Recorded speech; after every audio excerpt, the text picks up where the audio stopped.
Atlanta Motion Atlanta Swirl আপনারা সকলোকে স্বাগতম জানাইছো welcome and welcome back to Atlanta Swirl কি খবৰ সকলোৰে ময়ও ভালে আছো বহুত দিনৰ মূৰত মানে অলমোস্ট এক মাহৰ পিছত অলমোস্ট মানে এক মাহ পাৰ হৈ গল তাৰ পিছত আপোনালোকৰ ওচৰলৈ আহিছো মোৰ বহুতই হেলথ ইস্যুজ হৈ আছে বহুত গা বেয়া বহুতখিনি ভিডিও শুট কৰি থৈছে ইভেন মোৰ বিয়া ভিডিও দিয়াই নহলে আধাই দিয়া হ'ল টিম আপোনালোকৰ মাজত এটা এটাকে দি যাম নিউ ইয়াৰৰ পৰা এটাও মই ভিডিও দিয়া নাই just কৰি থোৱা আছে এটাও ব্লগ মই আপোনালোকৰ লগত শ্বেয়াৰ কৰিব পৰা নাই বহুত বেছি গা বেয়া একচুয়ালি বহুত বেছি মানে উইক ফিল কৰি থাকো সদায় মই ষ্টাৰ্ট কৰো কিন্তু ব্লগটো মোৰ পুৰা নহয়গে আৰু যেহেতু এনি টাইম ভাগৰ লাগি থাকে তাৰপিছত এডিট কৰিব মন নাযায় কিন্তু এতিয়া অকমান ভাল হৈছে বলো নাই ইমান দিন আপোনালোকৰ পৰা দূৰত থাকিব নোৱাৰিম তো আজি আকৌ আপোনালোকৰ মাজলৈ আহিছো কি হৈছে সকলোবোৰ কোৱেশ্চন মই আপোনালোকৰ লগত শ্বেয়াৰ কৰিম কাৰণ আপোনালোকৰ বহুত বেছি মেছেজ আহি থাকে যে মোৰ কি হৈছে বহুতেই সুধি থাকে আপোনালোকৰ জানিব মন গৈ আছে চাগে মোৰ কি হৈছে তো চিন্তা নকৰিব মই জনাম আপোনালোকক এটা এটাকে কি হৈছে কি নাই কি গা বেয়া হৈছে ইনিটো মেইনলি আপোনালোকে গম পায় যে মোৰ হৰমনেল ইস্যু আছে তো সেইখিনি অলমোস্ট মোৰ ভাল হৈছে যিমানখিনি হৰমনেল ইস্যু আছিলে কিন্তু কিছুমান অকমান টাইম লাগিব আৰু যে কিছুমান মোৰ ডিফিচিয়েন্সি আছে আপোনালোকৰ লগত শ্বেয়াৰ কৰি থাকো সকলোবোৰ এটা এটাকে ভাল হ'বলৈ টাইম লাগে নহয় জানো আৰু আমাৰ এই জাৰ্নিটোৰ মাজত বহুত আপ ডাউন আহে যিমানখিনি মই চেষ্টা কৰোঁ তাৰ মাজত ডাউনো বহুতখিনি হওঁ খুব বেছি গা বেয়া হয় আকৌ ঠিক হৈ আকৌ চেষ্টা ষ্টাৰ্ট কৰোঁ ফাৰ্ষ্টৰ পৰা তো তেনেকৈ চলি আছে আৰু জীৱনটো আৰু মা স্কুললৈ যাবলৈ দেৰি হৈছে এইফালে ওলাই আছে সেইটো কাৰণে মই জেগাটো পটককৈ চেঞ্জ কৰি ল'লোঁ তো আজি ৰাতিপুৱা উঠি মই ভিডিঅ'টো আৰম্ভ কৰিছোঁ নৰ্মেলি 8টা বজাত উঠি যাওঁ যেহেতু সদায় জিম যাওঁ কিন্তু আজি জিম নাযাওঁ কাৰণ পিৰিয়ড হৈ আছে আজি ছেকেণ্ড ডে তো এইকেইদিনটো জিম যাব নোৱাৰি তো আজি জিম স্কিপ কিন্তু যেহেতু উঠিলোঁ সেইটো কাৰণে বোলো ব্লগটোকে ষ্টাৰ্ট কৰোঁ আৰু এয়া মৰ্ণিং ড্ৰিংক মই লৈ লৈছোঁ খাই বোলো আপোনালোকৰ লগত কথা পাতোঁ মোৰ কি হৈছে প্ৰথমতেতো আপোনালোকে গম পায় যে মই মেডিকেশ্যন লৈ আছিলোঁ পিৰিয়ডছ ৰেগুলাৰ হ'বলৈ যিহেতু মই মাহ পিৰিয়ডছ নহয় আৰু সেইখিনি প্ৰব্লেমছ ভাল হৈছেগৈ এতিয়া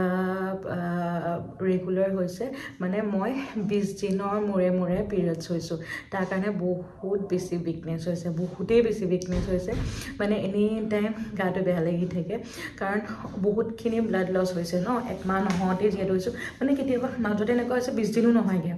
18 দিন 20 দিনৰ মূৰে পিৰিয়ডছ হৈছোঁ তো আগতে মই এবাৰ ডক্টৰক সুধিছিলোঁ এইটো বস্তু কাৰণ মই যেতিয়া আগতে ভাল হৈছিলে তেতিয়াও এনেকুৱা হৈছিলে বোলে একো নহয় ভালহে যিহেতু মোৰ মানে এনেকৈ জমা হৈ থাকে ন ব্লাডখিনি যিমান ওলায় সিমান ভাল তো যিমান হৈছে সিমান ভাল কিন্তু স্বাস্থ্যটোৱে নেমানে আৰু বহুত বেছি গা বেয়া লাগে তো সেইখিনি চলি আছে কিন্তু ৰিচেণ্টলি মোৰ পটককৈ গা বেয়া হ'ল হস্পিটেলত অলপ দেৰি কাৰণে এডমিট হ'বলগীয়া হ'ল বেছি দেৰি নহয় 3 ঘণ্টামানৰ কাৰণে এডমিট হ'বলগীয়া হ'ল আৰু তেতিয়া মই এটা ষ্টৰি দিছিলোঁ আৰু চবেই সুধিছে মোৰ কি হ'ল আৰু ইমান বেছি মোৰ কাৰণে চিন্তা কৰাৰ কাৰণে মৰম কৰাৰ কাৰণে বহুত ধন্যবাদ কিন্তু মই পাৰ্চনেলি চবকে উত্তৰ দিব পৰা নাই যে কি হ'ল কাৰণ সেইটো চিটুৱেশ্যনত আপোনালোকে গম পাইছে আহিও মই বহুত বেছি দুৰ্বল হৈ আছোঁ একচুৱেলি মোৰ ফুড পয়জনিং হৈছিলে বহুত বেছি ভমিটিং হ'ল বহুত বেছি লুজ মোশ্যন হ'ল তাৰপিছতে লাহে বেছি দুৰ্বল হৈ গ'লোঁ আৰু মোৰ অকণমান উশাহ লোৱাত প্ৰব্লেম হৈ গ'ল তো সেইটো কাৰণে লগালগ মায়ে হস্পিটেল লৈ গ'ল তাতে ইনজেকশ্যন দিলে আৰু মোৰ অকণমান অক্সিজেনটো কমি যোৱাৰ কাৰণে একচুৱেলি মই কিবা এটা হ'লে বহুত বেছি পেনিক কৰোঁ আৰু বহুত বেছি মানে এনজাইটি হয় কিয় হৈছে সেই বস্তুবোৰৰ কাৰণে অকণমান দেৰি মানে মোৰ অক্সিজেনটো দিলে যাতে অকণমান মানে সেই উশাহ ল'বৰ কাৰণে সহজ হয় তো সেইটো কাৰণে একচুৱেলি বহুতে ভয় খালে অক্সিজেন লৈ থকা দেখি যে কিবা ডাঙৰ কিবা হৈছে নে তেনেকুৱা একো হোৱা নাই জাষ্ট অলপ দেৰি কাৰণে হ'ল এতিয়া মই সুস্থ এতিয়া ভালে আছোঁ আৰু বহুতে ভাবি আছে কি হৈছে মোৰ ব্ৰেকআপ হৈছে নেকি তাৰ কাৰণে মই এনেকুৱা গা বেয়া হৈছে নে তেনেকুৱা একো কথা নহয় বহুত ছোৱালী আজিকালিৰ দিনত এই প্ৰব্লেমখিনিত ভুগি আছে যে বহুত বেছি দুৰ্বল হৈ যায় পিৰিয়ডছ আজিকালি এটা মান্থলি চাইকেল নহয় বহুত বেছি এটা হেল্থ ইস্যু বনি গৈছে নহয় জানো সকলোৰে পিৰিয়ডছ লৈ এটা ডাঙৰ প্ৰব্লেমছ বনি গৈছে যে পিৰিয়ডছ নহ'লেও প্ৰব্লেম হ'লেও প্ৰব্লেম গাটো দুৰ্বল লাগি থাকে একো কাম কৰিব মন নাযায় মুড সুইং হয় বহুত বেছি ভাগৰ লাগে এইবোৰ অকল ফিজিক্যাল হেলথেই নহয় মেন্টেল হেলথতো প্ৰবলেম কৰে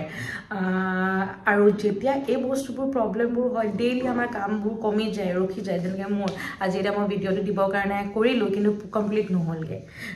সেই বস্তুটো মোৰ বাৰে প্ৰতি ডিলে হৈ যায় এই কমন ফেক্টৰ্ছখিনি আৰু ইয়াৰ মেইন কাৰণ হ'ল আইৰণ ডেফিচিয়েঞ্চি 57% ওমেনতে আইৰণ ডেফিচিয়েঞ্চিত ভোগে মইতো আপোনালোকক আগৰ পৰা শ্বেয়াৰ কৰোঁ যে মোৰ বহুত বেছি আইৰণ ডেফিচিয়েঞ্চি আছে যিহৰ কাৰণে মোৰ গাটো বেয়া লাগি থাকে দুৰ্বল লাগে খুব বেছি মানে মোক কেতিয়াবা এনেকুৱা একো নহ'লেও মোক খুব ভাগৰ লাগে গা বেয়া লাগে কিয় গা বেয়া হৈছে মই গম নাপাওঁ কিন্তু একো কৰিব মন নাযায় এনি টাইম শুই থাকিব মন যায় সেই বস্তুটোখিনি মোৰ আইৰণ ডেফিচিয়েঞ্চিৰ কাৰণে হয় সকলোৱে কয় ক্ষীণালে ঠিক হৈ যাব ক্ষীণোৱাচোন ক্ষীণালে ঠিক হৈ যাব মানে এটা চব বস্তু অকল ক্ষীণালেই ঠিক হৈ নাযায় ন সব বহুতৰ বডিত কিবা না কিবাটো ডেফিচিয়েঞ্চি থাকে সেই ডেফিচিয়েঞ্চিখিনি মই পূৰা কৰিব লাগিব তেতিয়াহে ঠিক হ'ব আৰু ক্ষীণোৱাটো মই ট্ৰাই কৰিয়ে আছোঁ মাজে এই প্ৰব্লেমছবোৰৰ কাৰণে অকণমান ৰখে কিন্তু এইটো নহয় যে মই এক্সাৰচাইজ কৰিবৰ কাৰণে এৰি দিছোঁ ৱৰ্কআউট কৰিবৰ কাৰণে এৰি দিছোঁ সেইখিনি মই কৰি আছোঁ ক্ষীণোৱা প্ৰচেছত আছোঁ তো ইমান হেভি মানুহজনী একদম কিটেং মেটেং হ'বলৈ অকণমান টাইম লাগিব অকণমান ধৈৰ্য ধৰ মই একদম ক্ষীণ ভাৰ্জন এটা আপোনালোকৰ আগত অতি সোনকালে আনি আছোঁ কিন্তু সেইটোও সোনকালে পাই যাব চাইণ্টিফিকেলি চাবলৈ গ'লে আমাৰ সকলোৰে বডিত আইৰণ থাকে কিন্তু আমাৰ প্ৰতি মাহে যেতিয়া পিৰিয়ডছ হয় প্ৰতি মাহে পিৰিয়ডছৰ ব্লাডৰ লগত আমাৰ বডিৰ পৰা আইৰণো লছ হয় সেই আইৰণখিনি কমি গৈ থাকে যি কাৰণে আমাৰ বডিত আইৰণ ডেফিচিয়েঞ্চি হয় প্ৰতি মাহে যেতিয়া পিৰিয়ডছ হওঁ তেতিয়া 30 পৰা 40 ml ব্লাড আমাৰ বডিৰ পৰা লছ হয় আৰু যদি 30 পৰা 40 ml ব্লাড লছ হৈছে আমাৰ বডিৰ পৰা 15 to 20 mg আইৰণো সেই ব্লাডৰ লগত কমি গৈছে আৰু কিছুমানৰতো হেভি ব্লাড যায় সকলোৰে বোলে কমকৈ পিৰিয়ডছতো ব্লাড নাযায় কিছুমানৰ বহুত বেছি ব্লাড লছ হয় মোৰে হয় মই যেতিয়া পিৰিয়ডছ হওঁ বহুত বেছি ব্লাড লছ হয় এতিয়া 80 ml মান ব্লাড গুচিয়ে যায় আৰু সেই 80 ml ব্লাডত 40 mg মান আইৰণ গুচি যায় তো ভাবকচোন কিমান বেছি মানে দুৰ্বল হ'ম কিমান বেছি আইৰণ বডিৰ পৰা গুচি গৈছে আৰু য'ত আমি মানে নৰ্মেল আইৰণ লেভেলটো বডিত পূৰা কৰিব পৰা নাই তাতছে বেছি আমাৰ পিৰিয়ডছ হোৱাৰ কাৰণে আইৰণখিনি থকা আইৰণখিনিও মানে বডিৰ পৰা ওলাই গৈছে বুজিছে আৰু সেইখিনিৰ কাৰণে আমাৰ বডিত কিমান বেছি এফেক্ট পেলাই চাওকচোন কিমান দুৰ্বল হয় প্ৰতিজনী ছোৱালীয়ে কিমান বেছি দুৰ্বল হয় ভাগৰ লাগে মুড চুইংছ হয় সকলোৱে আৰু কিছুমানৰতো ইৰেগুলাৰ পিৰিয়ডছ হয় সেইটোতো আজিকালি বহুত ছোৱালী হয় মোক সুধি থাকে ইৰেগুলাৰ পিৰিয়ডছ হয় কি কৰোঁ আৰু ইৰেগুলাৰ পিৰিয়ডছ হোৱাও এটা মেইন ফেক্টৰ হয় আইৰণ ডেফিচিয়েঞ্চিৰ কাৰণে এতিয়া আইৰণ ডেফিচিয়েঞ্চিখিনি আমি কেনেকৈ বঢ়াম অবভিয়াছলি আইৰণ ৰিচ ফুডটো খাবই লাগিব কিন্তু আইৰণ ৰিচ ফুডখিনি কি হয় আমি সকলোৱে জানো বিনছ হয় শাক সেউজীয়া শাক পাচলি লগতে নাটছ এপল পাম্পকিন চিড এই সকলোবোৰ যদি আমি ডায়েটত এড কৰোঁ তেতিয়াহ'লে আমি আইৰণ পাওঁ কিন্তু চবৰে সিমানখিনি টাইম নাথাকে কেতিয়াবা কিছুমান বস্তু আমাৰ মিছ হয় সকলোবোৰ আমি ডায়েটত এড কিছুমানে কৰিব নোৱাৰেও তো তাৰ কাৰণে এটা ইজি সলিউশ্যন যে এটা আইৰণ ৰিচ ফুড যোনটো আপোনালোকে সেই এটা বস্তু খালেই গোটেই আইৰণ যিখিনি ডেফিচিয়েঞ্চি হয় সেইখিনি পাই যায় সেই তেনেকুৱা এটা বস্তু এড কৰিব পাৰে যেনেকৈ হ'ল এইটো মই মৰিংগা ড্ৰিংক এতিয়া কথা পাতোতে মই পাহৰিছে ঠাণ্ডাই হৈছে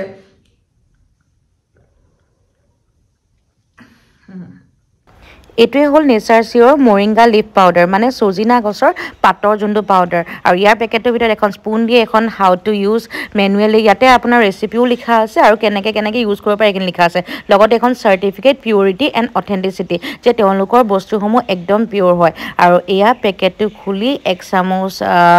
মৰিংগা লিফৰ পাউডাৰ দিম আৰু এয়া একচুৱেলি মোক মায়ে ড্ৰিংকটো বনাই দিছে যিহেতু গা বেয়া আৰু ৰাতিপুৱা নহ'লে মই এলাহ কৰি থাকোঁতেই যায় এয়া 1 চামুচ চজিনা পাউডাৰ দিলে একচুৱেলি চজিনা গছ মেক্সিমাম মানুহৰ ঘৰত থাকে কিন্তু সেয়া আকৌ পাউডাৰ কৰা আমালে বহুত ঝামেলা সেইটো কাৰণে এইটোৱে বহুত ইজি হয় আৰু লগতে মই অলপ গৰম পানী কৰি লৈছোঁ কাৰণ ড্ৰিংকটো বনাবৰ কাৰণে পাউডাৰটো উতলাব নালাগে ডাইৰেক্ট এই 1 চামুচ পাউডাৰ দি পেলাই গৰম পানী ঢালি দিলে একদম ৰেডি ইমানেই ইজি দেখিছেনে এয়া হৈ গ'ল ড্ৰিংক আপোনালোকে এনেকৈ ৰাতিপুৱা ডেইলি খাই চাবচোন এয়া একদম ৰাতিপুৱা মোৰ গ্ৰীণ জুচ ৰেডি ডেইলি ৰাতিপুৱা খাব পাৰে ৰাতিপুৱা আপোনালোকে এনেকৈ পানীৰ লগত মিলাই খাব পাৰে নহ'লে ডায়েটত আপোনালোকে ৰুটি লগত মিক্স কৰি মানে আটা মাৰোঁতে আটাৰ লগত মিক্স কৰি খাব পাৰে বহুতেই বেছি ভাল হয় আৰু অকল আইৰণ বুলিয়ে নহয় মৰিংগাত বহুত বেছি হেল্থ বেনিফিটছ আছে মই আগতেও আপোনালোকৰ লগত ভিডিঅ' শ্বেয়াৰ কৰিছোঁ মৰিংগাৰ ডায়েট ৰেচিপিজ দিছোঁ যিসকলে মোক চাই থাকে তেওঁলোকে দেখিছে চাগে আইৰণ ডেফিচিয়েঞ্চিৰ কাৰণে আগৰ পৰা মই মৰিংগা খাই থাকোঁ কিন্তু এনেকৈ পানীৰ লগত একচুৱেলি মই খাই বেয়া পাইছিলোঁ এতিয়া মই ষ্টাৰ্ট কৰিছোঁ যে ৰাতিপুৱা এক গিলাচ পানীৰ লগত খাওঁ আৰু মৰিংগা লিফ পাউডাৰটো আইৰণৰ ক্ষেত্ৰত এটা নেচাৰেল গোল্ড মাইন বুলি ক'ব পাৰি মানে একদম সোণৰ সজাগ আপোনালোকৰ আইৰণ ডেফিচিয়েঞ্চিত ইমানেই বেছি ভাল কাম কৰিব কাৰণ ইয়াৰ প্ৰতি 100 গ্ৰাম মৰিংগা পাউডাৰ 20 mg মান আপোনালোকে আইৰণেই পাব তো ইমান গাল ফুড এড কৰি থকাতকৈ এটা সলিউশনে এটা বস্তু খালি আপোনালোকৰ সেই প্ৰব্লেমখিনি ঠিক কৰি দিব লগতে আপোনালোকৰ ইৰেগুলাৰ পিৰিয়ডছটো ঠিক কৰিব PCOS বা PCOD প্ৰব্লেমছ কিন্তু ভাল হ'বই হৰমনটো বেলেন্স কৰিব যদি আপোনালোকৰ বেলি ফেটছ আছে আৰু PCOD কাৰণে এই গোটেই আমাৰ এই তল পৰ্চনটোত ফেট জমা হয় সেই ফেটছখিনিও কাটিবৰ কাৰণে সহায় কৰিব যদি আপোনালোকৰ ইনচুলিন হাই হয় ইনচুলিন কমাব সুগাৰ যদি আছে মানে কন্ট্ৰোল কৰিবৰ কাৰণে সহায় কৰিব সুগাৰ পেচেণ্টেটো ডেইলি খাব আপোনালোকক কন্ট্ৰোল কৰি ৰাখিব যদি প্ৰি ডায়াবেটিক হওক তেতিয়াহ'লে এতিয়াতে ষ্টাৰ্ট কৰক তেতিয়া পিছলে টেনশ্যন নাই আৰু ইমান ইজি দেখিলেনে মই লিংকটো দি থ'ম তাত গৈ পেলাই কিনক আৰু এতিয়াৰ পৰা ষ্টাৰ্ট কৰক আপোনালোকে 10-15 দিন খালে গম পাবই ফাৰ্ষ্টতে ডিফাৰেঞ্চটো গম পোৱা যাবই আজিলৈ মোৰ ভিডিঅ'টো ইমানতে সামৰো যদি ভাল পালে তেনেহ'লে লাইক শ্বেয়াৰ আৰু মোৰ চেনেলটো এতিয়ালৈকে যদি ছাবস্ক্ৰাইব কৰে তেনেহ'লে প্লিজ ছাবস্ক্ৰাইব কৰি দিব আজিলৈ আহোঁ বাই থেংক ইউ ফৰ ৱাচিং